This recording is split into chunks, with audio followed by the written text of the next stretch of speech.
Olá, turma, sejam todos bem-vindos. Professor Alex, disciplina Química, mais uma aula do nosso projeto Fique em Casa Aprendendo. Espero que vocês estejam aproveitando essa oportunidade, essas aulas, acompanhando não só as aulas de Química, mas também os outros componentes curriculares, ok? Meus queridos, como primeira dica, caderno, lápis, caneta, borracha, para você fazer suas devidas anotações. E sempre que possível, você faz o print da tela, daquela figura, daquela imagem, gráfico, tabela, que chamou sua atenção. Você vai passar para o caderno e vai continuar os seus estudos. Show de bola? Vamos começar a turma? Bom, estamos numa série de aulas relacionadas ao primeiro ano do ensino médio, cuja temática principal é as funções inorgânicas, ok? Então, nós já conversamos com vocês referentes aqui. Existe uma infinidade de substâncias químicas. Essas substâncias elas podem ser classificadas, turma, como substâncias inorgânicas ou substâncias orgânicas, né? Venho falando que as substâncias orgânicas a gente vai estudar lá no terceiro ano do ensino médio.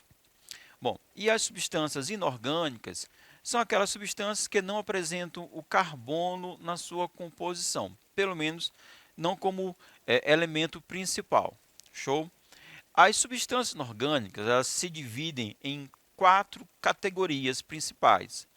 Nós vamos ter os ácidos, as bases, os sais e os óxidos, ok? E o objeto de estudo dessa aula é a gente falar sobre os óxidos. Já conversamos sobre os ácidos, sobre as bases, sobre os sais. E hoje nós vamos continuar, tanto é que é parte 2. Nós vamos continuar falando sobre os óxidos. Na aula de hoje, nós vamos relembrar o conceito de óxidos, falar de alguns óxidos importantes que estão presentes relacionados ao nosso dia a dia, né? Também uma temática ambiental, os poluentes atmosféricos, e vamos finalizar com algumas questões. Vamos acompanhar a turma? Bom, função química é um conjunto de substâncias que apresentam propriedades químicas semelhantes, por possuírem semelhanças estruturais. Então, existem uma infinidade de substâncias inorgânicas. Dentre as substâncias inorgânicas, elas vão apresentar características em comum, que vai nos permitir a gente separar essas substâncias em categorias, que vamos chamar de funções inorgânicas, ok? Para os óxidos, nós vamos ter uma característica peculiar, que já vamos falar sobre elas. Mas, rapidamente, eu trouxe aqui na tela alguns óxidos que a gente encontra no dia a dia ou que tem assim, importância para o nosso cotidiano. A água, então, se alguém lhe perguntar a função inorgânica da água, a água ela é um óxido. O gás carbônico, que também vamos comentar na aula de hoje, o gás carbônico, o CO2, ele também é um óxido. O minério de ferro, a hematita, também é um óxido. Se você observar na tela as fórmulas químicas, você já consegue perceber qual é essa característica em comum. Nesses 3 exemplos, nós temos apenas 2 tipos de elementos: hidrogênio e oxigênio, carbono e oxigênio, ou então ferro e o oxigênio. E uma outra característica é que na fórmula química sempre termina com oxigênio. Então, com base nisso, a gente pode definir os óxidos. Óxidos são compostos binários, ou seja, apresentam apenas 2 elementos químicos, formado por 2 elementos químicos, sendo que o oxigênio é o mais eletronegativo. Ser mais eletronegativo quer dizer o quê? Quer dizer que quando o oxigênio estiver ligado a um outro elemento, o oxigênio estará puxando os elétrons para o seu lado. Então, isso quer dizer ser mais eletronegativo, ok? E por ser mais eletronegativo, turma, na fórmula química sempre vai terminar com oxigênio. A primeira parte, nós temos o elemento positivo e a segunda parte, ou seja, o final, são os elementos negativos. Então, toda vez que terminar com oxigênio, é um indicador que nós temos um óxido. E se tiver apenas dois elementos, ou seja, um composto binário, então realmente estamos diante de um óxido. Com uma observação inicial, o oxigênio ligado ao flúor não vai ser um óxido. Por quê? Porque o flúor ele é mais eletronegativo do que o oxigênio. Então, quando o flúor está combinado com oxigênio, é o flúor que vai ficar com os elétrons. Os elétrons estarão voltados para o lado do flúor, certo? Então, uma fórmula ou um composto como OF2, o difluoreto de oxigênio, essa estrutura não é um óxido. Show? Alguns óxidos importantes que estão relacionados ao nosso cotidiano. O óxido de cálcio, CaO. Então, ele é obtido pelo aquecimento do carbonato de cálcio, que é encontrado na natureza como constituinte do mármore e do calcário. Então, a calcinação, ou seja, a queima do carbonato de cálcio, vai gerar o óxido de cálcio. Bom, em regiões agrícolas de solo ácido, ou seja, um solo com pH baixo, a cal viva, que é o nome usual ou comercial para o óxido de cálcio, pode ser usada para diminuir a sua acidez. Por quê? Porque quando a gente adiciona o óxido de cálcio, né, ao solo, esse solo vai apresentar uma certa umidade, ou seja, nós vamos ter água. Observe na tela a equação química. Então, a combinação do óxido de cálcio com a água vai gerar o hidróxido de cálcio, que é uma base. E vai ser essa substância que vai corrigir o pH do solo, vai elevar o pH, né, do solo. Uma dica, uma orientação, você não pode, não usando luvas, né, jogar diretamente, pegar, entrar em contato, sua mão entrar em contato com o óxido de cálcio. Por quê? Na nossa mão pode haver também umidade, né? A pessoa pode estar suada, sua mão pode estar suada, tá? Ali vai ter umidade, vai ter água. Isso vai gerar uma base. E essa base ela vai gerar uma queima na sua mão. Então, sempre manipular com luvas. Bom, um segundo óxido, o óxido de magnésio, MgO. Ao ser misturado com água, o óxido de magnésio forma o chamado leite de magnésio, que é um antiácido estomacal.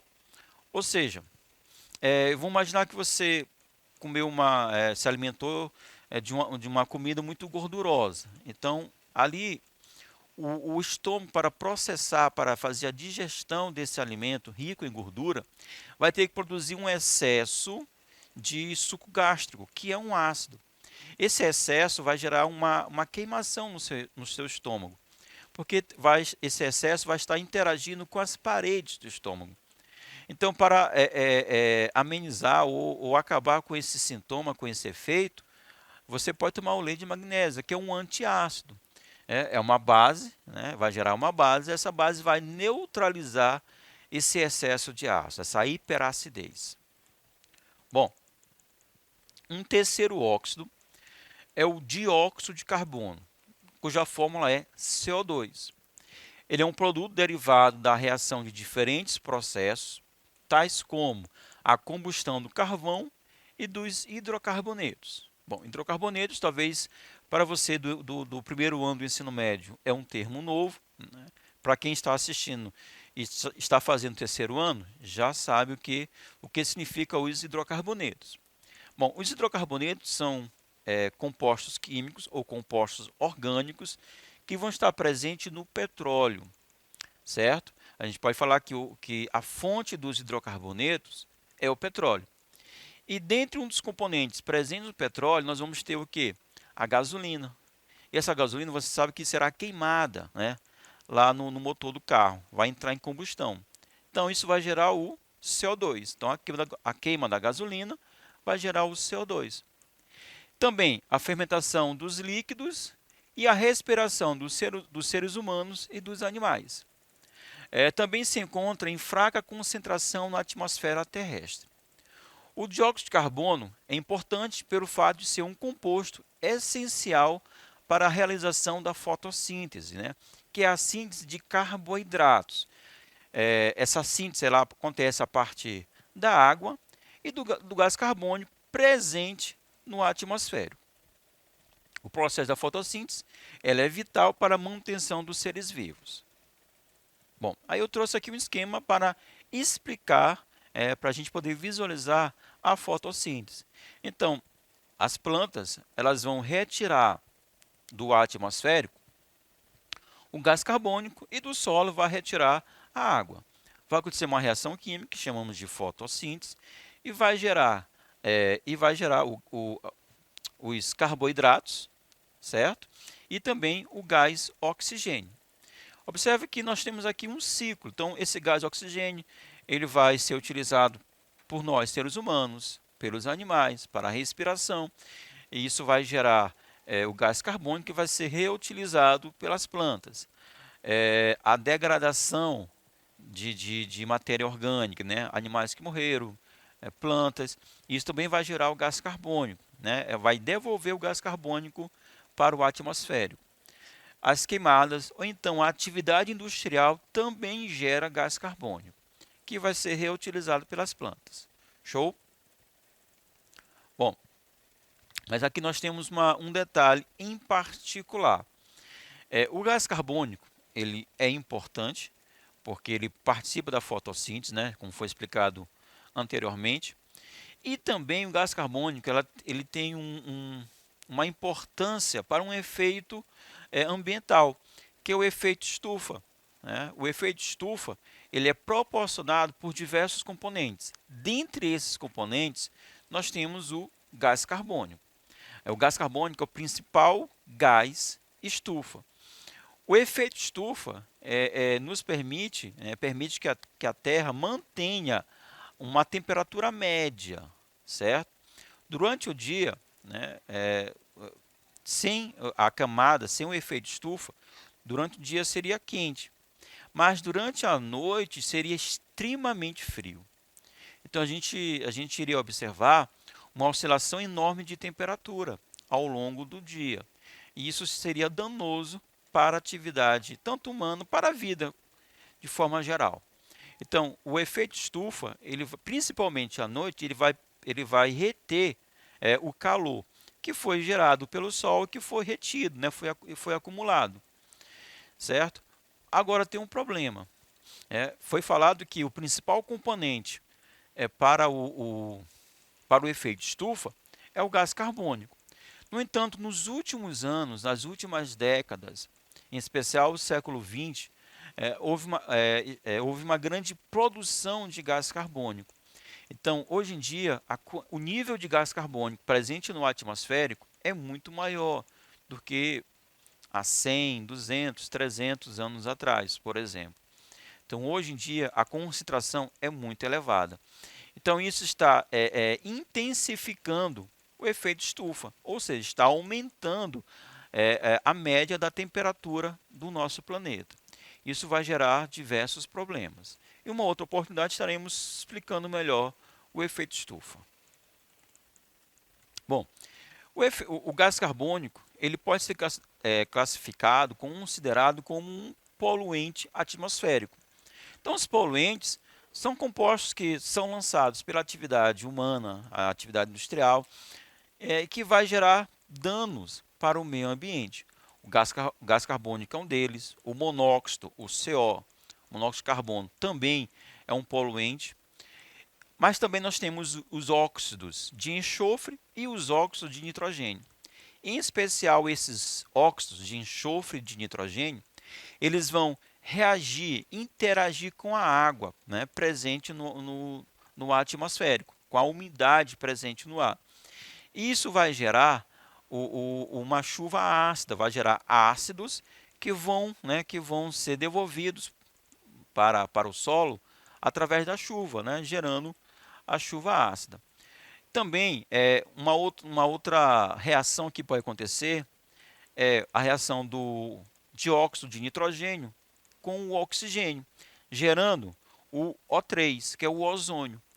O ozônio, aqui nas baixas altitudes, aqui próximo do solo, o ozônio ele é muito tóxico. Lá, na estratosfera, se não estiver enganado, né, nós vamos ter a camada de ozônio. Aí esse ozônio vai ser benéfico para o ser humano. Mas em baixa altitude, próximo ao nível do mar, o ozônio ele é muito tóxico. Então, além dos poluentes primários, como o gás carbônico, o monóxido, os óxidos de enxofre e de nitrogênio, esses poluentes eles interagem com os componentes do ar, gerando poluentes secundários, certo? Então, nós devemos sempre ter cuidado com essa produção de poluentes atmosféricos. Como falei, algumas questões para a gente poder fechar esse conteúdo de funções inorgânicas, óxidos. Bom, vamos lá. Na noite de 21 de agosto de 1986, uma nuvem tóxica de gases saiu do fundo de um lago vulcânico, o lago de Nyos, na África. Técnicos concluíram que a nuvem de gases continha sulfeto de hidrogênio, monóxido de carbono e dióxido de carbono e dióxido de enxofre. Repetindo, sulfeto de hidrogênio, monóxido de carbono, dióxido de carbono e dióxido de enxofre. O item que contém corretamente as fórmulas dos gases citados é... Então, aqui foram citados 4 substâncias, 4 gases, 4 substâncias químicas. Essa é uma competência que precisamos ter. Por exemplo, a partir do nome, saber determinar a fórmula química correspondente, ou então, tendo a fórmula química, saber reconhecer a função e o nome daquele composto, certo? Então, o sulfeto de hidrogênio. O sulfeto de hidrogênio é o H2S, também conhecido como ácido sulfídrico, ok? O monóxido de carbono. Então, monóxido, já vamos para um óxido, beleza? Monóxido quer dizer que só tem um átomo de oxigênio. Então, vai ser um átomo de carbono com um átomo de oxigênio. Então, nós temos o CO. O dióxido de carbono, aí já vamos ter 2 átomos de oxigênio, CO2. E o dióxido de enxofre, 2 átomos de oxigênio com um átomo de enxofre. Então, a alternativa correta, letra E. Ok? Então, mais uma vez, é importantíssimo sabermos fazer essa relação entre o nome do composto e a fórmula química correspondente. Segunda questão, turma. Ao se colocar gelo seco, e aí a questão já nos dá a estrutura, ó, CO2, em água levemente alcalina, então água com um pH acima de 7, em presença de fenolftaleína, verifica-se que a solução que inicialmente era rósea torna-se incolor. Esse fato se observa por quê? Então vamos lá, ó. Falou que a adição do CO2 em uma água levemente alcalina, então uma água básica. E fala que em presença de fenolftalina, a coloração dessa solução, dessa mistura, é uma coloração rosa. Por quê? Porque todo meio básico, em presença de fenolftalina, nós vamos ter essa coloração rosa. Mas com a adição do CO2, essa solução ela vai tornar-se incolor. Então, nós vamos ter, turma, uma passagem, uma viragem. Eu vou sair do meio básico, que a fenolftalina me indica, por meio da cor rosa, e vou para o meio ácido. A fenolftalina, em presença de ácido, uma solução ácida, ela é incolor. Ok? Então, a passagem do meio rosa para o meio incolor, e quer dizer que saímos do meio básico para o meio ácido. Essa passagem meio básico para o meio ácido, isso quer dizer uma diminuição no pH da solução. O pH é uma medida de acidez. O pH 7 quer dizer que a solução é neutra. Com um pH menor do que 7, nós temos uma solução ácida. E quanto menor o pH, mais ácida é a solução. Um pH acima de 7, nós vamos ter uma solução básica. Então, saindo do meio básico para o meio ácido, nós vamos ter uma diminuição no pH da solução. Então, a alternativa correta, a letra E. Beleza? Vamos só recapitular. Óxidos, compostos binários, onde o elemento mais eletronegativo é o átomo de oxigênio. Turma, ó, show, e até a próxima. Obrigado.